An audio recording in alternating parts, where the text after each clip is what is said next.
तो category of survey record of rights आप समझ गए। एक जिसको नॉर्मली हम लोग खतियान बोलते हैं, that is survey record of right pertaining to a tenant who holds land for cultivation purpose and the tenant is under obligation to pay rent to the landlord. Second category is the survey record of right pertaining to the landlord, that is Khebat, as well as a registered deed. Landlord khata is Tauji, unique number is Tauji or unit number is Tauji, but the number allotted to the Rayyat is Khata number.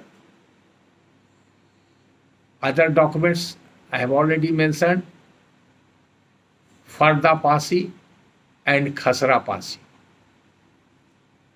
There is long line of documents but that are not relevant at the moment. Last document is Fard Rivaz. Fard Rivaz. Fard, I have already stated, Fard means a sheet of paper. रिवाज मतलब आप जानते हैं चाल चलन, ये जो होता है रिवाज, रीति रिवाज। तो उसमें क्या है कि उस विलेज का जो कस्टम है, इंटायर कस्टम उसमें इनकॉर्पोरेटेड रहता है। वो अंग्रेजी में उसको विलेज नोट बोलते हैं। वो that is also survey record of rights. और अगर आप इसके बारे में जानते हैं, और अभी तो ये सब बहुत कम यूज होता है, I had experience to use this village note in 2 or 3 cases and I succeeded on that point. खास करके एक मोहम्मदन लॉ का केस था। आप लोग में से कोई मोहम्मदन है? नहीं, मोहम्मदन लॉ का केस था। उस केस में क्वेश्चन था कि एक माइनर डॉटर के नाम से उसके फादर ने परचेज किया था प्रॉपर्टी। एक 6 months की थी डॉटर और एक 2 years की थी। बाद में वो जब ग्रोन अप हो गया और वो फादर उसका 2 या 3 मैरिज किया था, तो तीनों मैरिज से बच्चे थे। तो फर्स्ट मैरिज से जो 2 लड़के थे वो मेरे क्लाइंट्स थे, और फर्स्ट वाइफ का ये हो गया था, देहांत हो गया था। पार्टीशन का सूट आया था, उसमें ये चैलेंज किया गया था हम लोग की तरफ से कि it was the property of the father. She was incompetent to acquire property at the age of 6 months and 2 years। वो ग्रोन अप हो गई थी, दोनों लड़की मैरिड थी। उन लोग की तरफ से प्ली था कि मेरा पर्सनल एक्वायर्ड प्रॉपर्टी है। At that time I was quite young. हम समझते हैं 80 के आसपास का होगा या 80 के और पहले का।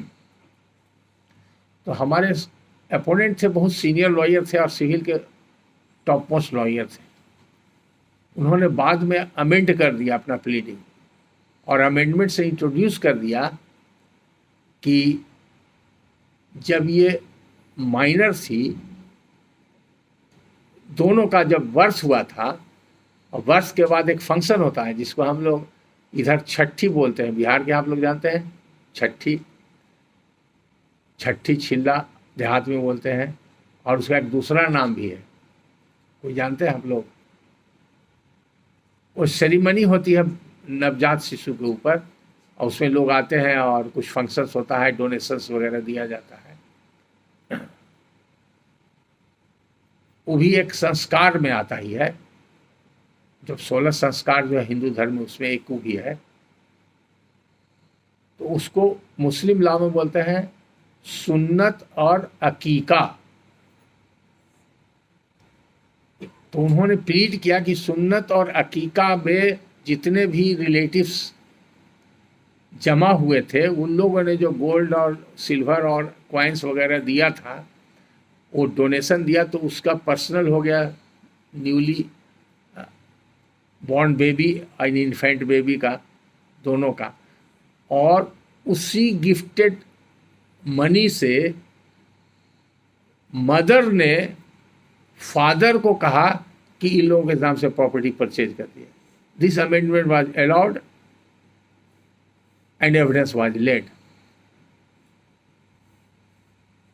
तो there was no scope for my client, मेरे दिमाग में घूमने लगा कि कहाँ business of lawyer is to know where is the law. So I was in search being a young lawyer, खोज रहे थे, तो हमारा ध्यान गया कि वहाँ का विलेज नोट मंगाया जाए। विलेज नोट मंगाया गया तो विलेज नोट में नहीं मिला। तब मेरा ध्यान गया कि डिस्ट्रिक्ट गजेटियर का नाम सुने ही नहीं आप लोग? नहीं सुने हैं? जब भी इंडिया का कोई भी डिस्ट्रिक्ट कंस्टिट्यूट हुआ तो गजट में पूरा हिस्ट्री उस डिस्ट्रिक्ट का दिया हुआ है और बहुत ऑथेंटिक है। आज भी किसी भी कोर्ट में आप साइट कर सकते हैं, आप उस पर रिलाई करके जजमेंट दे सकते हैं। हर डिस्ट्रिक्ट का डिस्ट्रिक्ट गजेटियर है। और ब्रिटिशर्स ने खास करके गजेटियर बनाया था इसलिए कि उसको रूल करना था। वो कई तरह का सर्वे करवाया था। खोज के देख सकते हैं, मेरे ख्याल से है, कुछ टोटल नहीं है। जैसे आप लोग के दिखाने के लिए अभी हम लाए हैं जस्ट, अब एक केस में मेरे पास एक रिटायर्ड डिस्ट्रिक्ट जज है, शायद आप लोग का क्लास लिए होंगे, राघवेंद्र बाबू लिए हैं, बलिया वाले, राघवेंद्र प्रसाद सिंह, नहीं वही आते हैं क्लास लेने। उनका पर्सनल रिलेशन का केस था, उनके सिस्टर का मुंगेर में। वो अनसर्वेड एरिया है, अनसर्वेड प्लॉट है उसी का, और कोई उनके पास डॉक्यूमेंट नहीं था। तो क्या पोजीशन था लैंड का उस जमाने में, सर्वे के समय में, उसको समझने के लिए हमको डिस्ट्रिक्ट गजेटियर का रेलिवेंट डाउनलोड करके लाया, या फोटो कॉपी नहीं कर सकते हैं, संजोग से मेरे फाइल में था। देखिए मुंगेर का एक चेहरा आप देख लीजिए, इसका इसी तरह से रहेगा, आप ले लीजिए जेरॉक्स करके, आप सप्लाई एक फर्स्ट पेज ले लीजिए।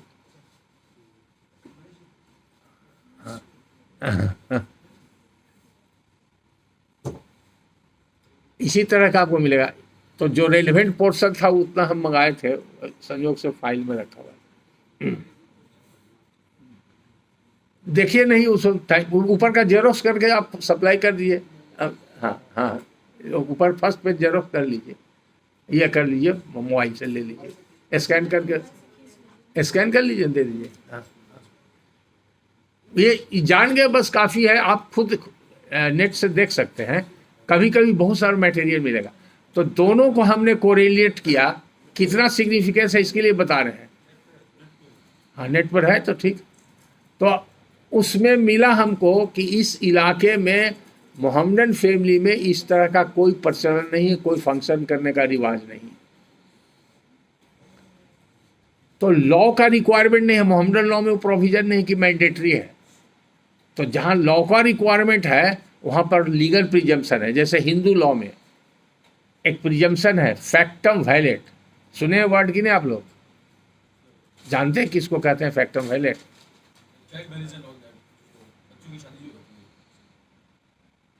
कॉमन सेंस से नहीं चलेगा, जानते हैं तो बताइए। फैक्टम वैलेट सुने हैं कि नहीं?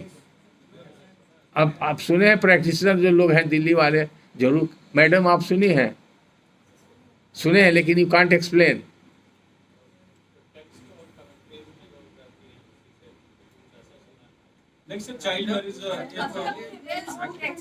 क्या? नहीं वो दूसरा। हाँ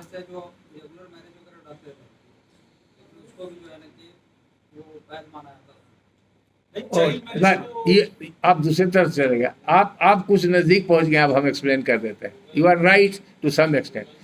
फैक्टम वैलेट का मतलब ये है, it is a legal presumption under the Hindu law, और कहीं नहीं मिलेगा। If any ceremony which is prescribed, जैसे for valid marriage certain ceremonies are prescribed. तो अगर हम कहते हैं कि हमारी शादी अमुक तारीख को अमुक व्यक्ति से अमुक स्थान पर हुई, तो इतना कहना काफ़ी है। वो प्रिजम्पशन होगा अंडर द लॉ कि ये मैरिज वैलिड था, अनलेस कॉन्ट्ररी इज प्रूव्ड। तो there is a presumption of valid marriage, that is called factum valid, Latin word है। Validity of marriage is presumed under the Hindu law unless it is reverted. जब वो revert करेगा तब आपको all the ingredients have to be proved. तो उसी तरह से मोहम्मदन लॉ में कहीं भी नहीं है, वो लीगल और कुरानिक लॉ में नहीं है कि छठी, छिल्ला, मुंडन, अकीका मुंडन वगैरह ये सब दिया था।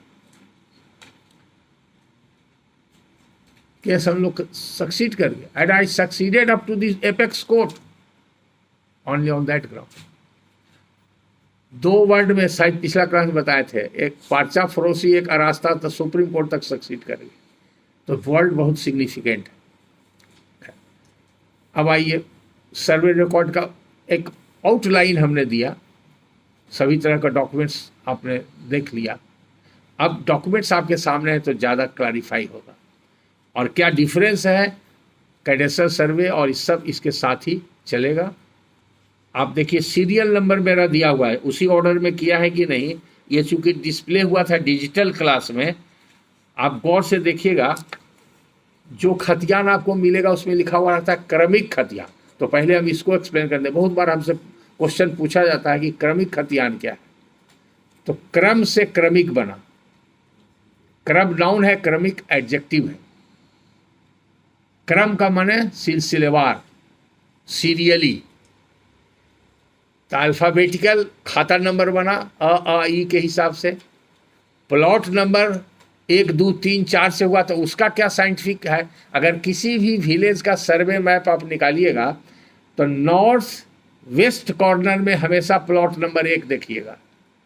प्लॉट नंबर 1 कहाँ से शुरू किया, जब प्लॉटिंग हो गया, मेजरमेंट हो गया, मैपिंग हो गया, तो नंबरिंग हुआ, तो नॉर्थ वेस्ट कॉर्नर से 1 नंबर आया और इसे बढ़ते गया।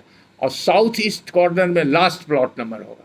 अगर एक गांव में 1000 प्लॉट है तो 1000 आप पाइएगा साउथ वेस्ट कॉर्नर में, और नॉर्थ ईस्ट कॉर्नर में आप पाइएगा 1 प्लॉट नंबर। उसी तरह से अब बड़ा सा मैप आपके सामने रख दिया जाए, तुरंत देखने के लिए कहा जाए तो आपको समय लगेगा, और हम 1 सेकेंड में देख लेंगे कि कहाँ पर हो सकता है, क्योंकि उस आइडिया है कि प्लॉट इर्द गिर्द में किसी पर नज़र पड़ेगा तो तुरंत आ जाएगा। तो एक वो हुआ, एक हुआ विलेज का नंबर क्रोनोलॉजिकल 1 2 3 रेवेन्यू विलेज। उसका विलेज के अंदर रैयत आया तो रैयत का खाता 1 2 3 क्रोनोलॉजिकल ऑर्डर। प्लॉट आया तो 1 2 3 4 क्रोनोलॉजिकल ऑर्डर। तो एवरीथिंग इज क्रोनोलॉजिकल ऑर्डर। ये एक सिग्निफिकेंस है। दूसरा क्या है कि अगर एक रैयत का 100 प्लॉट है और ये जो पेपर का एक सीट है, एक पेज में 10 प्लॉट आ रहा है, तो उसको 10 पेज में जाएगा उसका खतियान, तो वो भी सिलसिलेवार चलेगा, क्रमिक, सीरियली। इसीलिए in totality it is called क्रमिक खतियान। अब समझ गए। जो कॉपी जब सर्वे कंप्लीट हो गया तो सर्वे खतियान की एक कॉपी ओरिजिनल रैयत को दी जाती है, दैट इज कॉल्ड रैयती खतियान। और जो रेवेन्यू रिकॉर्ड होता है सर्वे रिकॉर्ड का, वो रिकॉर्ड रजिस्टर में पहले एंट्री होता है, उसको बोलते हैं खतियान रजिस्टर। वो खतियान रजिस्टर में सारा इनकॉर्पोरेट हो जाता है, लेकिन वहाँ पर खतियान का दूसरा डुप्लीकेट कॉपी नहीं रहता है। तो ये जो सर्टिफाइड कॉपी आज भी इशू होता है उसी रजिस्टर से होता है, उसी रजिस्टर से सर्टिफाइड कॉपी इशू होता है। वो तो रैयत को मिल गया ओरिजिनल खतियान। अब कैडेस्ट्रल सर्वे समझ गए। और कैडेस्ट्रल सर्वे पूरे इंडिया में 1894 से लेकर के 1915 तक कंप्लीट हो। उसके बाद कुछ इलाका में, इवन पटना में, दीघा दियारा में 1922 से लेकर 27 तक स्पेशल सर्वे हुआ, क्योंकि ये एलुवियन और डिलुवियन वाला लैंड था। वाटर के अंदर था, फिर निकल गया बाहर में। तो गंगा किनारे इस तरह का बहुत दियारा लैंड है जो पानी में डूबा हुआ था 50 बरस के बाद। तो पूरे ऑल ओवर जहाँ भी इंडिया में नदियाँ हैं या समुद्र में भी एलुवियन डिलुवियन होता है। बहुत सा पार्ट जो है ये ऑल ओवर वर्ल्ड का फेनोमेनन है। हर जगह एलुवियन डिलुवियन का लॉ बना हुआ है। जब डूब गया तो किसका होगा और बाहर आ गया तो किसका होगा, तो उसका सीधा अलग एक्ट है। उसके अंदर है कि जब डूब गया तो गवर्नमेंट का हो गया, निकल गया तो जो रैयत का था ओरिजिनल रैयत का। लेकिन उसमें बाउंड्री का बहुत डिस्प्यूट होता है, तो केस और टेक्निकल होता है। और बाउंड्री वगैरह तो कुछ रहता नहीं, रीजेज भी रहता नहीं है। तो इसलिए दियारा वाले लोग क्या करते हैं, जो टेम्पररी डूबता है, अगर कंप्लीट वॉश आउट हुआ तो मुश्किल। दियारा में एक तरह का ग्रास होता है, घास, उसको जो रिज होता है डिवाइडिंग रिज, उसके ऊपर लगा देते हैं। और उसका जड़ इतना मजबूत होता है कि कितनों दिन फ्लडेड रहे, साल 2 साल 3 साल भी रह जाएगा तो फिर अपने आप उभरेगा, पानी से निकल जाएगा, ग्रो कर जाएगा। वही डिमार्केटिंग पॉइंट होता है। और कहीं कहीं पत्थर वगैरह लोग लगा देते हैं, लेकिन अगर 10 20 50 साल तक सब मर रहा तो सब खत्म हो जाता है। चारों तरफ पानी है, बीच में घिर गया तो उसको मुंगेर साइड में टोपो लैंड भी बोलते हैं। तो अलग अलग तरह का लैंड है, वो सब को बीटी एक्ट कवर करता है। Fallow land, barren land, there are so many lands, several types of lands, वो बीटी एक्ट कवर करता है। तो पहले सर्वे रिकॉर्ड को हम लोग समझ लें तो उस लैंड के क्वालिटी के बारे में बताएंगे। अब देखिए, अब नंबर 1A रखा है ऊपर में, अरेंज करके जो लगाया है, और 1 कहाँ किया है, हाँ 1, आप 1 को कर लीजिए ऊपर में, तब बताएंगे। डिमोस्ट्रेट आपके पास है, 1 है पहले। देखिए ये अलग अलग खतियान है, इसलिए हम इसको दोनों को लाए हैं। अगर आपको ये किया हुआ है, आपके सामने कौन सा है, 1A है कि 1 है? 1 है। देखिए अब ये देखिए खतियान जो बनता है, एक तो आपको बता दिए कि Bengal survey act read with BT act. दूसरा खतियान का प्रोसेस होता है चकबंदी एक्ट है, the Bihar consolidation of holding and prevention of fragmentation act. नाम जो नहीं जानते लिख लीजिए, the Bihar consolidation of holding and prevention of fragmentation act 1950। इसके अंदर सेक्शन है 6 से लेकर के 8 तक खतियान बनाने की प्रक्रिया, और सेक्शन 15 से लेके 17 तक वो खतियान को पब्लिश करने का और इशू करने का है। तो इसको बोलते हैं चकबंदी खतियान, क्योंकि वो एक्ट का हिंदी में नाम है चकबंदी अधिनियम। जब प्लॉट कंसोलिडेटेड हो जाता है तो उसको चक बोलते हैं। कई सर्वे प्लॉट मिल के एक बड़ा प्लॉट बन गया, कंसोलिडेटेड प्लॉट, उसको चक बोलते हैं। तो वो चकबंदी यानी कि चक का प्लॉट बन गया, तब उसका जो खतियान बना, उस प्रोसेस से उसको चकबंदी खतियान बोलते हैं। और दोनों के प्रिजम्पशन में डिफरेंस है, वो भी बताएंगे। पहले अब देखिए 1, ये चकबंदी का खतियान है, लेकिन इसका प्रोसीजर जो है वो सब सर्वे एक्ट के तहत जो प्रोसीजर है मिलता जुलता है, उसको थोड़ा सिंप्लीफाई करके इसमें दिया गया है। तो आप देखिएगा ऊपर में लिखा हुआ है, ये भी रजिस्टर से लिया गया। जो भी सर्टिफाइड कॉपी आपके कोर्ट में आएगा वो सब एक्सट्रैक्ट फ्रॉम रजिस्टर रहेगा, इसलिए ऊपर में आप पाइएगा एक्सट्रैक्ट फ्रॉम चकबंदी कंटिन्यूअस खतियान रजिस्टर, उसका थाना बिहार, थाना नंबर 88। ये बिहार पुलिस स्टेशन का है और थाना नंबर 88 है। अब बिहार से कंफ्यूज नहीं कीजिएगा बाहर वाले लोग, बिहार एक जगह है जिसको अभी बिहार से भी लोग बोलते हैं, और उसी के नाम पर ही बिहार पूरा प्रांत बना है। और जब माननीय मुख्यमंत्री महोदय जो उसी इलाका के हैं, उनको भी सही बात की जानकारी नहीं है, तो नोटिफिकेशन में गलत उन्होंने करवा दिया नगर पालिका का।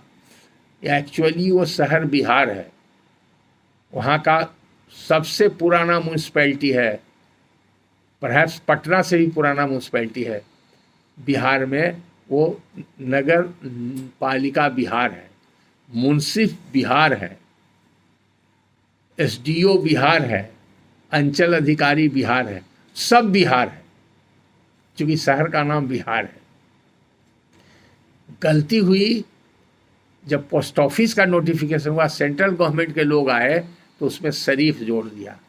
और उसके बाद जब पहले वहाँ पर बीबी लाइट रेलवे थी, जब ब्रॉड गॉज बना 65 में या 62 में, उसी आसपास बना है, तो वो पोस्ट ऑफिस का नोटिफिकेशन देख के स्टेशन का नाम भी बिहार शरीफ हो गया। ये दोनों को देख के भ्रमित हो गए चीफ मिनिस्टर, और उन्होंने नगर पालिका से जब नगर निगम बना तो उसका नोटिफिकेशन हो गया बिहार शरीफ नगर पालिका। किसी भी डॉक्यूमेंट में, पुराना डॉक्यूमेंट में बिहार शरीफ नाम नहीं है। अब बिहार वाले लोग, आप लोग जान लीजिए, बिहार से ही डिस्ट्रिक्ट निकला है पटना, बिहार से ही डिस्ट्रिक्ट गया निकला है, बिहार से ही मुंगेर निकला है, बिहार से भागलपुर का पार्ट कुछ निकला। It was a district prior to Britisherism. सब पुराना डॉक्यूमेंट में, हम कई डॉक्यूमेंट देखा है जिसमें लिखा हुआ है जिला बिहार। और अगर बिहार आप जान गए तो बिहार के बारे में, बिहार नाम क्यों पड़ा, तो एक्चुअली है VIHAR बिहार। आप लोग जानते हैं कि नहीं? हाँ, तो बिहार था, लेकिन मुस्लिम इन्वेडर और जो सेंट, दोनों तरह के लोग यहाँ आए। राहु केतु टाइप के जैसे होता। तो एक संत लोग थे जो प्रीचर थे, इस्लाम का प्रचार करते थे, और एक थे इन्वेडर, वो लूटपाट करते थे और तलवार से इस्लाम कबूल करवाते थे। दोनों तरह के लोग आए और बाद में धीरे धीरे यहाँ रच बस गए, अपनी बहुत सी संस्कृति सभ्यता को यहाँ लाए, यहाँ का ले गए, कुछ लोग को मिक्स कर दिया उसी का। इसीलिए लोग ये सब बात कहते हैं गंगा जमनी तहजीब। तो खैर, तो वहाँ पर एक मखदूम साहब हुए थे, वो ईरान से आए थे, सूफी संत थे। उनके एक भाई मनेर में है, जिनका मनेर में है। तो जहाँ जहाँ भी सूफी संतों का मज़ार है इंडिया के किसी पार्ट में, तो उसमें ऑनर में शरीफ लगा दिया जाता है। जैसे हम लोग श्रीमान श्रीमती लगाते हैं, अंग्रेज लोग रेफरेंट लगाते हैं, तो उसी तरह से मखदूम साहब के नाम में आगे शरीफ लग गया। उनका नाम था पूरा मखदूमुल मुल्क याहिया मनेरी। उनका वहीं डेथ हुआ। राजगीर में बहुत दिन तक वो तपस्या किए थे, और बिहार से में तो उनका मज़ार बना, तो वहाँ पर उर्स होता है, चादर लोग चढ़ाते हैं, तो इसलिए उसका नाम हो गया मज़ार शरीफ और दरगाह शरीफ। और शरीफ से बहुत लोग आते हैं, पूरे वर्ल्ड से वहाँ आते हैं। इंदिरा गांधी जब प्राइम मिनिस्टर थी तो वो 2 बार आई थी वहाँ चादर चढ़ाने के लिए। और उनके फैमिली के तो हम आज 11th जनरेशन उनका चल रहा है, 5 जनरेशन का हम काम कर चुके हैं उनका। उन लोग को बहुत, बादशाह अकबर के पहले भी उन लोग को काफ़ी लैंड डोनेट किया गया था। वो एक तरह का जैसे मठ होता है, उसी तरह से उनका गद्दी है संत का। वहाँ पर जो बैठते हैं उनमें कुछ सुपर नेचुरल पावर रहता है, वो है, अभी भी है। उसी तरह से पटना में है फुलवारी शरीफ। एक्चुअली उसका नाम है फुलवारी, नोटिफिकेशन में देखिए तो फुलवारी, लेकिन ऑर्डर में लोग बोलते थे फुलवारी शरीफ। मनेर है थाना, गवर्नमेंट नोटिफिकेशन मनेर है, लेकिन बोलते हैं लोग मनेर शरीफ, उसी में बिहार शरीफ। तो बुद्ध पीरियड में वो सिटी जो था बिहार शरीफ, उसका नाम था Udayantpuri. It was a flying city, और रिच हेरिटेज था वहाँ का। वहाँ पर नालंदा में जो स्कॉलर लोग थे, तो वो पढ़ने पढ़ाने वाले थे, करीब 15,000 स्टूडेंट्स थे और करीब 1500 प्रोफेसर थे।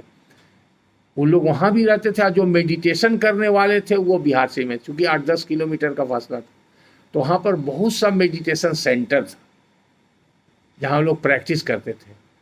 उसको लोग बिहार बोलते थे। इसी को उन लोग मोहम्मदन लोगों ने बिहार कहना शुरू किया। तो VIHAR से हो गया BIHAR बिहार, और बिहार से बिहार नाम पड़ गया। अब देखिए, इसमें थाना नंबर 88 आपका लिखा हुआ है। आप समझ गए, वो थाना नंबर पुलिस थाना नहीं है, थाना बिहार। इसका मतलब वो जो अभी बिहार शरीफ, अभी वो नालंदा डिस्ट्रिक्ट है, डिस्ट्रिक्ट नालंदा का हेडक्वार्टर बिहार शरीफ है। इसलिए हम बता दिए कि आपको कन्फ्यूजन नहीं हो कि Bihar is a province and now it is A state. तो स्टेट थाना कैसे हो सकता है? जैसे पटना का नाम भी आप लोग नहीं जानते होंगे। पटना का नाम ओरिजिनल तो इतिहास में पढ़े होंगे पाटलिपुत्रा है। मुस्लिम पीरियड में इसका नाम हो गया अजीमाबाद। तो अभी जो पटना सिटी का एरिया है, यही लास्ट एरिया है पटना का। यहाँ से इधर तक पटना सिटी था, और ये चूँकि पूरा पाटलिपुत्रा जो था वुडन बाउंड्री वॉल से घिरा हुआ था बुद्ध के टाइम में, और उसमें 2 दरवाज़ा था सेफ्टी के लिए, एक पूरब एक पश्चिम। तो इसीलिए अभी भी मोहल्ला है यहाँ पर पूरब दरवाज़ा और पश्चिम दरवाज़ा। और इस सिटी की जो देवी है पटन देवी, आप लोग गए हैं कि नहीं? गए न? हाँ ठीक है, गए तो जरूर। हर सिटी की देवी होती है, तो पटन देवी का दर्शन कर लिए।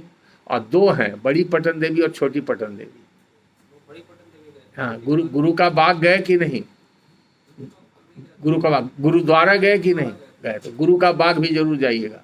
बहुत चीज़ है यहाँ, वो इन लोग को पता नहीं है, यहाँ के बहुत लोग को पता नहीं। पटना वासी को बहुत चीज़ है, बहुत चीज़ है पटना में। और कुम्हरार में है म्यूजियम, जाके देखिएगा। गए हैं? एक दिन ट्रिप बना लीजिएगा आप लोग।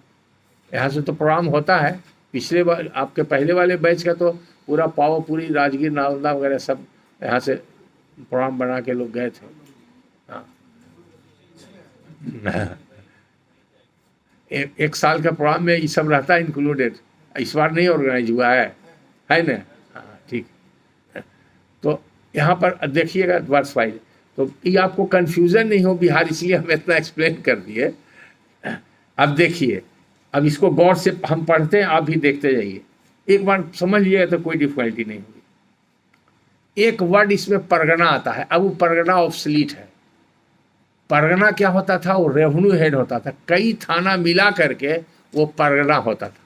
जो रेवेन्यू कलेक्शन होता था वो परगना में रहता था, और वहाँ एक कलेक्टर बैठता था, वो परगना का जो हेड होता था, तहसीलदार, और वो फिर देता था जमींदार को। फिर जमींदार उसमें से सर्टेन परसेंटेज ब्रिटिश गवर्नमेंट को देता था।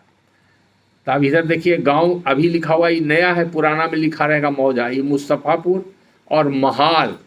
अब महाल और मौजा गांव में कभी कन्फ्यूजन होता है, तो महाल कहते हैं बड़े विलेज को या ग्रुप ऑफ विलेज को। महाल मीन्स बिग विलेज और ग्रुप ऑफ विलेजेस। और मौजा कहते हैं वैसा विलेज जिसमें कल्टीवेटर लोग रहते हैं और कल्टीवेटेबल लैंड है, उसको मौजा कहते हैं। और सिंपली वो गांव भी हो गए।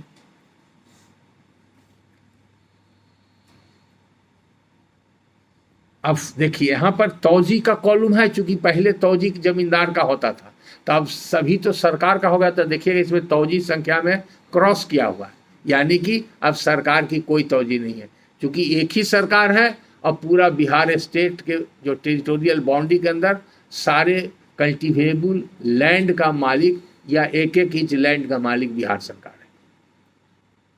ये हुआ fundamental aspect of the right of the landlord now state government, कि सभी जमीन सरकार की है। अब सब्जेक्ट टू अदर कंडीशंस है, अब उस पर आएंगे। अब देखिए लेफ्ट हैंड साइड में ये 8-9 लिखा हुआ है हिंदी में। 8-9 लिखा हुआ है खतियान की क्रम संख्या। कॉलम नंबर 1 में ये खतियान का नंबर है, यानी कि ये खाता नंबर है। लेफ्ट हैंड साइड में कॉलम 1 में जो रहेगा खाता, और सेकंड में रहेगा रैयत का नाम, उसी को हिंदी में लिखा हुआ अभिधारी का नाम, पिता का नाम, जाति का नाम। One who holds the land, अभिधारी का नाम। ये बिहार सरकार की जमीन है, इसलिए ये बिहार सरकार का नाम आ गया। और उसके बाद प्लॉट नंबर है, खसरा नंबर मीन्स प्लॉट नंबर। उसके बाद उसका बाउंड्री दिया हुआ है, तो सरकार की ज़मीन है और इसका बाउंड्री नहीं लिखा है कोई कारणवश। और भूमि का स्वरूप क्या है? तो तालाब है, पौंड है। एरिया क्या लिखा हुआ है? 11 एकड़ 00 डिसमिल। वर्ड में भी लिखा हुआ, उसके नीचे दूसरा प्लॉट है 418, इसका है पोखर है, ये एरिया 6 एकड़ 58, वर्ड में भी लिखा हुआ है। बिहार सरकार की जमीन हो गई तो गैर मजरूआ, तो आप बता चुके हैं कि मजरूआ का मतलब होता है कल्टीवेबल लैंड, गैर लगने से हुआ नन कल्टीवेबल। तो ये पोखर और तालाब है, इसीलिए इस कॉलम में आ गया। अब खतियान में बता देते हैं और क्लियर हो जाएगा।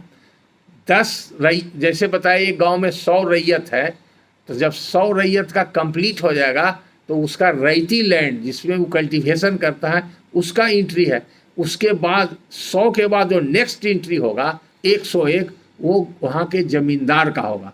तो 101 खाता जो होगा वो होगा गैर मजरूआ खास। खास मीन्स मालिक, या गैर मजरूआ मालिक या बकास्त, वो नेक्स्ट खाता होगा। और सबसे लास्ट खाता होगा हर विलेज का, वो होगा आपको गैर मजरूआ खाता, जिसमें कि पब्लिक का राइट रहता है। तो किसी भी विलेज का इंटायर खतियान देखिएगा तो वो खतियान में एक नंबर अल्फ़ाबेटिकल शुरू होगा, जब सभी रईयत का ख़त्म हो जाएगा तो लास्ट में वो लैंडलॉर्ड का खाता आएगा, जो लैंडलॉर्ड के कंट्रोल की ज़मीन है वो आएगा, और उस सबसे लास्ट में पब्लिक यूटिलिटी की जो गैर मजरूआ आम ज़मीन है, उसी में तालाब, पोखर, पैन, नदी, नहर, अलंग, चारागाह, ईदगाह, पूजा घर, चर्च, मंदिर, मस्जिद, गुरुद्वारा, स्कूल, खेल मैदान, जितना तरह का है उस ज़माने में था, आज भी है, वो सब ज़मीन सरकार का आज है, जो पहले लैंडलॉर्ड के कंट्रोल में था, लेकिन वो पब्लिक यूटिलिटी का है। अब इसमें नीचे हम पॉइंट आउट करेंगे, इस सर्टिफिकेट पढ़ेंगे, ये सिग्निफिकेंट है कि अगर चकबंदी का खतियान है कि नहीं, इसको डिफ्रेंशिएट कैसे किया जाएगा, इसका कंसिक्वेंस क्या होगा। क्योंकि अभी बहुत जगह आप जहाँ पर पोस्टेड हैं चकबंदी का खतियान बन चुका है, और अगर आपके पास आएगा और इसका कंसेप्शन नहीं रहेगा तो कन्फ्यूज़न होगा। आप कैडेस्ट्रल सर्वे का माइंड में रख के इसको देखिएगा तो कुछ कन्फ्यूज़न होगा। Certified that the khatiyan has been correctly prepared on the basis of the scheme of consolidation approved under section 13 of the Bihar Consolidation of Holdings and Prevention of Fragmentation Act 1956, and the certificates of transfer have been, this is what significant है, explain करेंगे। यहाँ पर लिखा हुआ the certificates of transfer have been granted to the raiyyat under raiyyat government department and other local authorities under section 15 of the act. This khatiyan is there, which therefore be treated as the finally published record of right under section 16 of the act, और नीचे में consultation officer का दस्तखत होगा। ये खतियान जब finally prepared and published होता है तो उसका दस्तखत करता है कंसल्टेशन ऑफिसर, चकबंदी पदाधिकारी, और जब तक ये सर्टिफिकेट नहीं दिया हुआ है तो इसका मतलब है ये फाइनली पब्लिश खतियान नहीं है। अगर फाइनली पब्लिश खतियान नहीं है तो इसका legal presumption correctness and validity का नहीं होगा और एडमिसिबल नहीं होगा एविडेंस में। It is a public document, it is directly admissible, original और सर्टिफाइड कॉपी, इसका फार रीचिंग कंसेप्ट। दूसरा, इसमें जो सर्टिफिकेट बढ़ा है तो इस एक्ट में देखिएगा सेक्शन 15 में लिखा हुआ है this is document of transfer and therefore Chakbandi Khatiyan is treated as preferentially document of title, whereas other Khatiyan, Revisional Survey Khatiyan and Cadastral Survey Khatiyan are not document of title. ये एक distinction note कीजिए। Cadastral Survey Khatiyan and Revisional Survey Khatiyan, which are being prepared under the provisions of Bengal Survey Act, read with the provisions of BT Act, are not documents of title. Whereas a khatiyan prepared under this Consolidation Act is a document of title. अब क्यों होता है, अगर नहीं समझे होंगे तो आप समझा देते हैं। वो भी ये डॉक्यूमेंट ऑफ टाइटल है। ये सर्टिफिकेट जब तक नहीं रहेगा तो ये खतियान आपका कंप्लीट नहीं है, फाइनली प्रिपेयर्ड एंड पब्लिश नहीं है, और ये एडमिसिबल नहीं होगा। अगर ये है तो ये ऑथेंटिक है, इसका जेन्युइननेस एंड करेक्टनेस का प्रिजम्पशन है, कंटिन्यूटी का भी प्रिजम्पशन है, बोथ बैकवर्ड एंड फॉरवर्ड, इस खतियान का भी। और ये सर्टिफिकेट ऑफ टाइटल है, यानी कि अगर जिसके नाम में ये खतियान है उसको आप टाइटल होल्डर मान सकते हैं, और उसके तरफ से अगर कोई प्लीडिंग होता है उसको रिलाई करके आप उसको फाइंडिंग दे सकते हैं। अब आइए 1A, ये कैडेस्ट्रल सर्वे खतियान। अब क्या डिफरेंस है दोनों को साइड बाय साइड रख के आप देखिएगा तो पाइएगा। इसमें सबसे ऊपर टॉप में राइट हैंड साइड में जाइए, देखिए उसमें महीन महीन लिखा हुआ है, हमारा चश्मा से भी नहीं दिखता है, उसमें है लिखा हुआ ऊपर में एक वर्ड जो हमको भी नहीं दिख रहा, फेंट है, जमींदार का नाम और उसकी संख्या होगा, रैयत नंबर का नाम तक पढ़े उसके, वो जमींदार का नाम है सैयद शाह सईद उद्दीन अहमद वगैरह मुंदर्जे खेवट नंबर 2। तो ये जिस तौजी का ज़मीन है और जिस विलेज का ज़मीन है, उस तौजी और विलेज का ज़मींदार था सैयद शाहुद्दीन अहमद। ये रैयत के खतियान से पता चलेगा। और देखिए खेवट नंबर दिया हुआ है, यानी कि अगर खेवट रजिस्टर से आप नकल लीजिएगा खेवट नंबर 2 का, तो आपको इस जमींदार का नाम पता मिल जाएगा और कितना तौजी में उसका जमींदारी है और कितना उसको इनकम होता है, उसके अंदर कितना रैयत है, ये सब आपको उस डॉक्यूमेंट से पता चल जाएगा। और बाकी सब इसमें सब सेम एंट्री है, थाना वगैरह महल वगैरह जो भी है सब उसी तरह का है। और ये भी गैर मजरूआ मालिक है। देखिए ये गैर मजरूआ मालिक है, इसका माने ये हुआ रैयत का खाता समाप्त हो गया तब ये लास्ट आया उस विलेज का गैर मजरूआ मालिक। और नेचर ऑफ लैंड पोखरा लिखा हुआ है। और इसमें देखिएगा सर्टिफिकेट क्या लिखा हुआ है, record of rights finally framed and published under section 103A(2) of the Bengal Tenancy Act, Act 8 of 1885 as amended by Act 3 of 1898 on 21st August 1909। यही अमेंड होकर के आया, बंगाल से बिहार हो गया। इसमें जो है दस्खत सेटलमेंट ऑफिसर का है, वहाँ पर है कंसोलिडेशन ऑफिसर का। ये सर्वे सेटलमेंट ऑफिसर होता है, उसी को ये अधिकार दिया हुआ है। तो ये खतियान दोनों समझ गए। ये खतियान 1A khatiyan is a khatiyan of cadastral survey. It is only a document of possession with regard to that particular rayyat on the date of publication of khatiyan, and by virtue of legal presumption under section 103 BBT Act, it shall be presumed that possession is continuing, but that possession is always revertible. It is a piece of evidence so far as possession of particular rayyat on the date of publication of the khatiyan।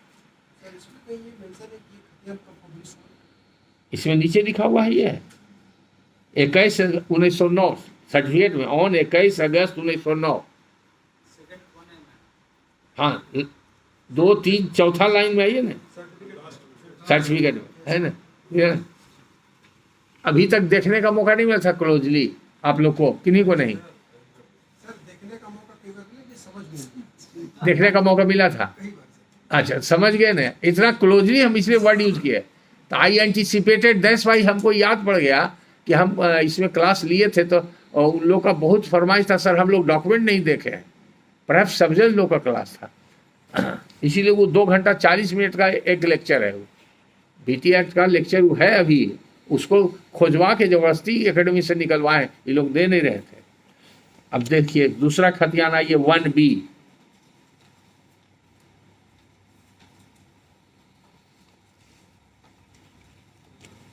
ये कई इसमें है pieces में आ गया है, कई pieces में आ गया है 1B। तो देखिएगा इसमें सब चीज़ वही है। ऊपर में देखिएगा राइट हैंड साइड में, और सबसे ऊपर में देखिए एक्सट्रैक्ट फ्रॉम खतियान रजिस्टर।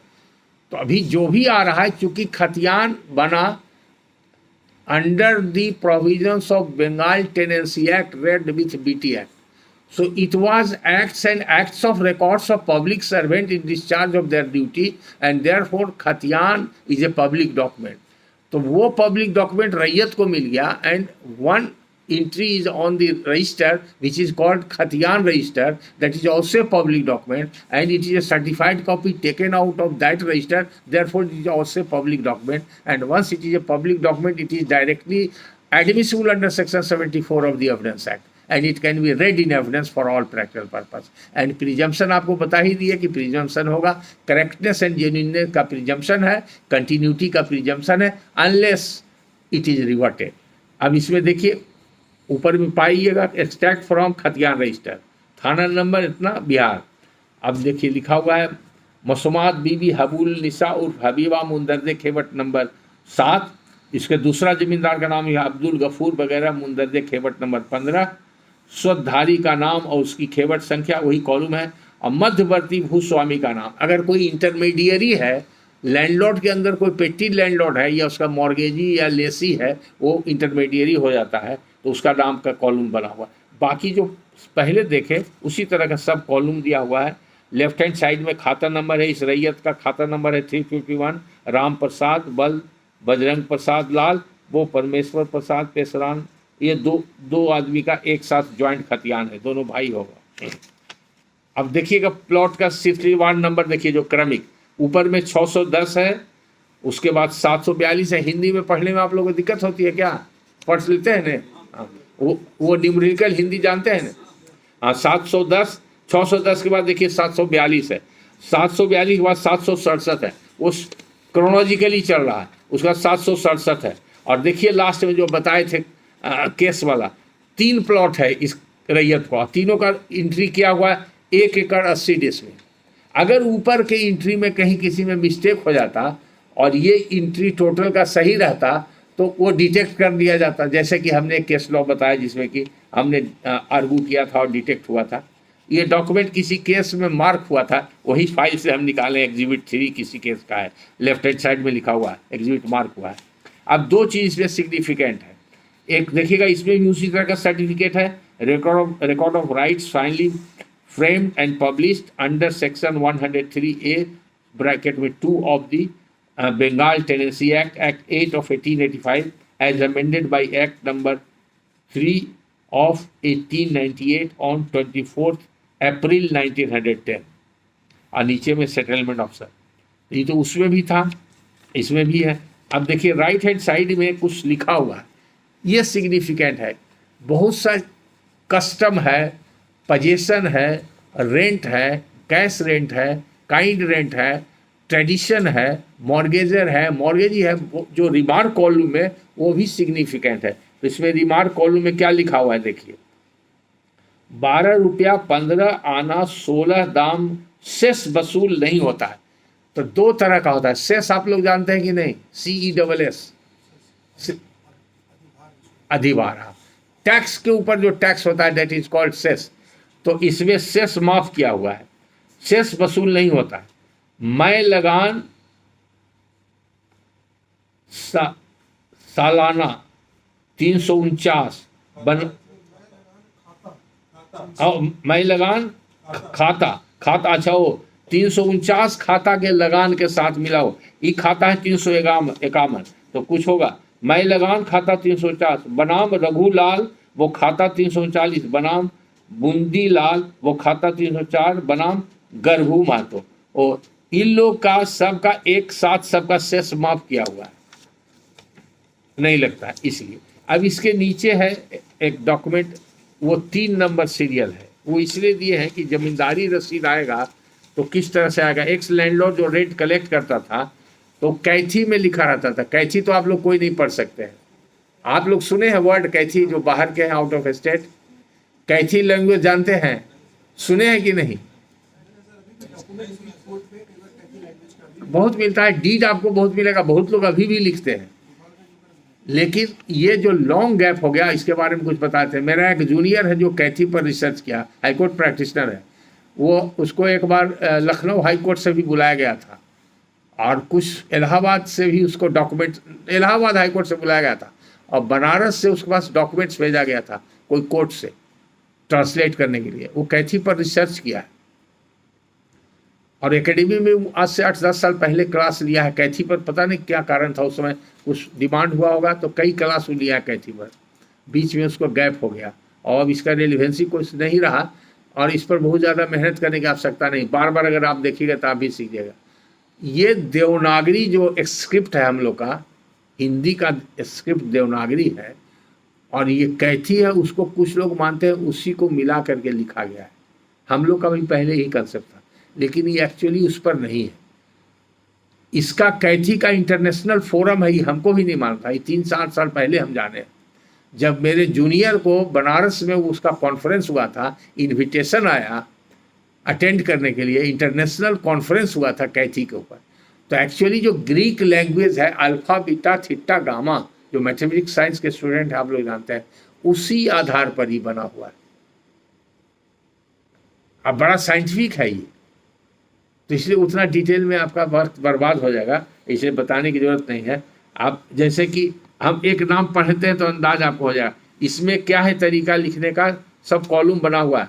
ये अभी जो छपा हुआ है वो तो देवनागरी में है, पुराना में छपा हुआ भी कैथी में मिलेगा और उससे और पुराना में उर्दू का मिलेगा छपा हुआ, और इसके बाद का भी उर्दू में मिलेगा अगर मोहम्मदन जमींदार से।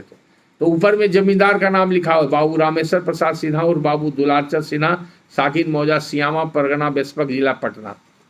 मालिक मौजे, किस मौजा के वो मालिक थे लिखा हुआ है, तौजी नंबर लिखा हुआ है, और रसीद का सीरियल नंबर लिखा हुआ है, साल लिखा हुआ है 1352।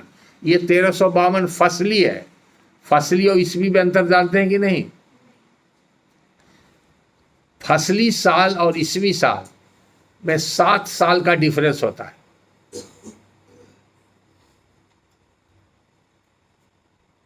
तो 1352 में 7 घटा दीजिए तो कितना होगा?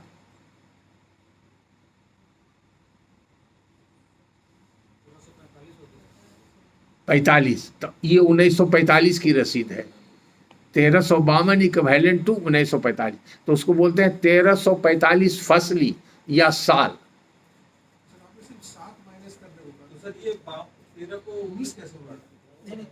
वो खाली कैलकुलेशन के लिए। अब 1900 चलता है ना, उस समय 1900 ईस्वी का ही है, 1900 ईस्वी का, इसलिए 1900 वो उसके हिसाब से तो हो जाएगा 1300 नहीं, वो लास्ट में 7 कम करना है बस, और 1900 जोड़ना है। तो अभी क्या सर 1400 चल रहा होगा? हाँ, अभी जैसे हम लोग का 2022 है तब 2029 चल रहा है। 2000 या 1400? हाँ सॉरी, हाँ 1429, हाँ 1429। और उसी तरह से हिजरी का अलग होता है। वो आप देखिएगा, डायरी एक आता है, वो डायरी में सब लिखा हुआ है। हिजरी साल का अलग होता है। हिजरी साल, हिजरी मोहम्मदन लोग उसको मानते हैं हिजरी साल। हिज्र वर्ड है, हाँ हिज्र वर्ड से हिजरी बना है। तो कैलेंडर कब बना? हाँ, एक निदा फाजमी का गाना सुना है कि नहीं आप लोग? बहुत मशहूर गाना है। कौन पिक्चर का है बोलिए? हाँ, तेरा हिज्र ही मेरा नसीब है। निदा फाजमी बहुत स्कॉलर आदमी है, बहुत स्कॉलर आदमी है। वो उसमें बड़े बड़े स्कॉलर जो शायर थे उस फिल्म में, रजिया सुल्तान, उस फिल्म में बनाने में बहुत बड़े बड़े टैलेंटेड लोग का ब्रेन लगा। तो उन लोग को छोड़ के निदा फाजमी को दिया गया कि गाना लिखो। उनका पहला शायद गाना या दूसरा गाना था। तो कमाल अमरोही साहब ने उनसे इंटरव्यू लिया और कहा, बुलाया गया था। उन्होंने पहला सवाल किया कि आप फिल्मी शायर हैं कि इल्मी शायर हैं? तो घबरा गए, यंग आदमी थे। तो बोले जनाब इसलिए पूछ रहे हैं कि फिल्म में माने मतलब से कोई मतलब नहीं, गाना चलना चाहिए, लोगों को पसंद आना चाहिए। इल्मी शायर लोग हैं, उनका कुछ भाव होता है। लेकिन तो उसी में तेरा हिज्र बने। वो विदाई में मक्का से मदीना चले गए छोड़ करके, तो वही से वो साल हुआ गिनती हिजरी। जैसे हम लोग का साल है सन, तो ये क्रिश्चियन एरा है। विक्रम संवत अलग है, जो राजा विक्रमादित्य से चला है, उसको बोलते हैं विक्रम संवत।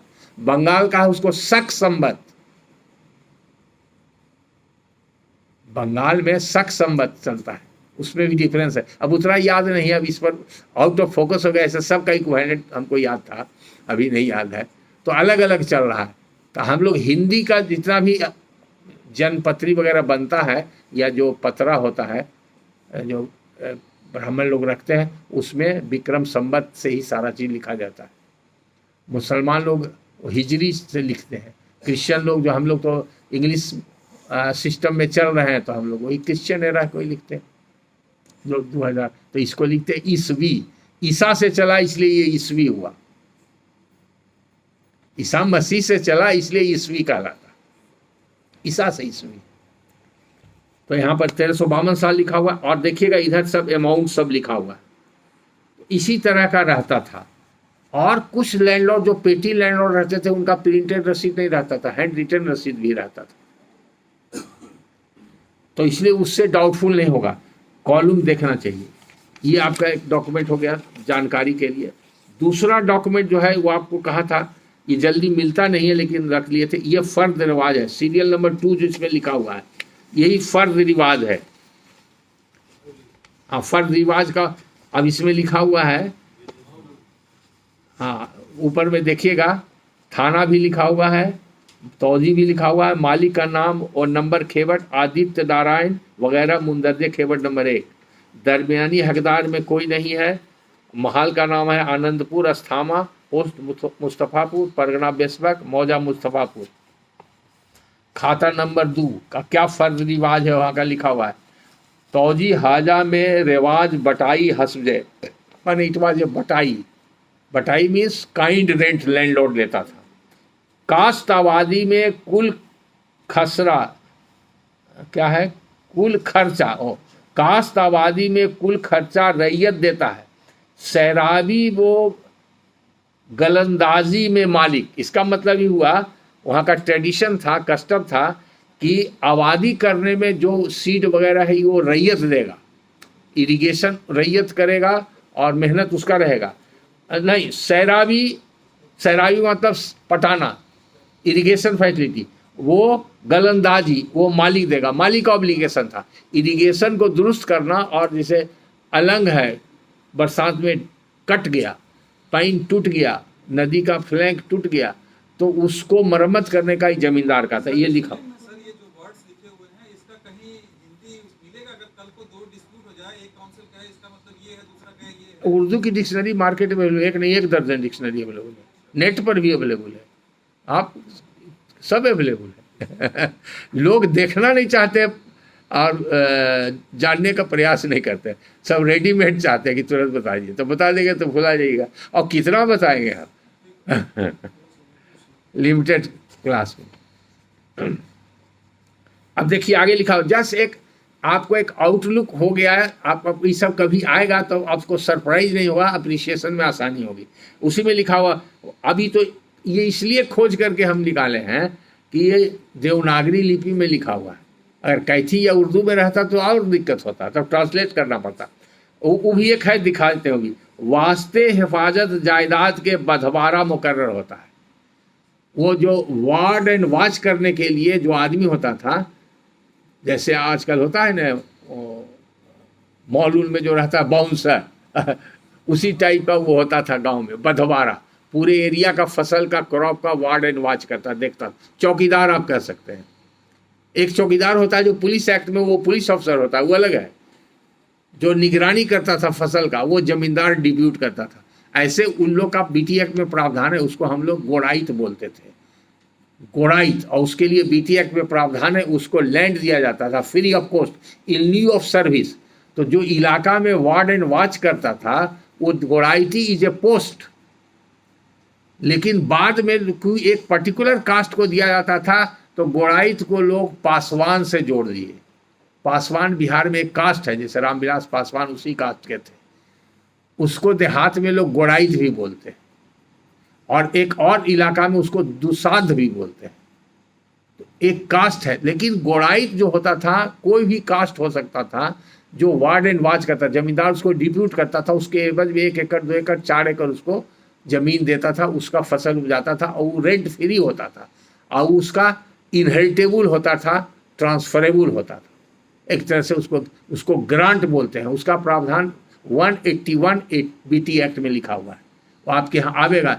जागीर गोड़ैती, इस तरह के बहुत ग्रांट होता था उस जमाने में, तरह तरह का ग्रांट होता था। तो एक गोड़ाइत को दिया तो वही उसको बधवारा बोलते हैं।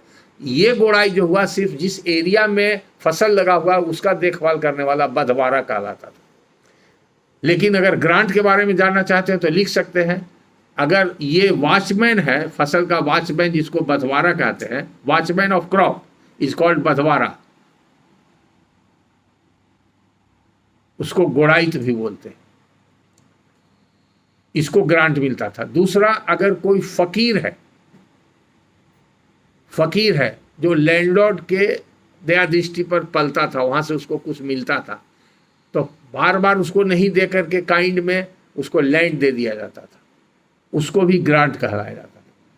कोई पंडित पुजारी है पूजा करने वाला, तो उसको भी दे दिया जाता था, उसको भी ग्रांट दिया जाता था। वो सब ऑल आर ग्रांट। फिर देवी देवता के पूजा पाठ के लिए भी मंदिर वगैरह में दिया जाता था, वो भी ग्रांट है। तब सर्वे रिकॉर्ड में उसका अलग अलग नाम है। अलग अलग नाम है। अगर गोड़ाइत को देंगे तो उसको कहा जाता है जागीर गोड़ैती। वर्ड लिख लीजिए, कहीं किताब में नहीं मिलेगा, 4-5 वर्ड है, अब आगे रेफरेंस के लिए आसानी रहेगा आपको। जो गोड़ाइत को मिलता है जागीर ग्रांट, उसको बोलते हैं जागीर गोड़ैती। रिकॉर्ड ऑफ राइट में मिलेगा आपको वर्ड जागीर गोड़ैती। अगर फकीर को मिलता है तो उसको जागीर फकीराना।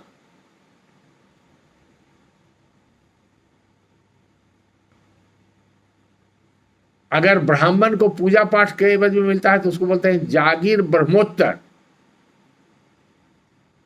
जागीर ब्रह्मोत्तर, फकीराना।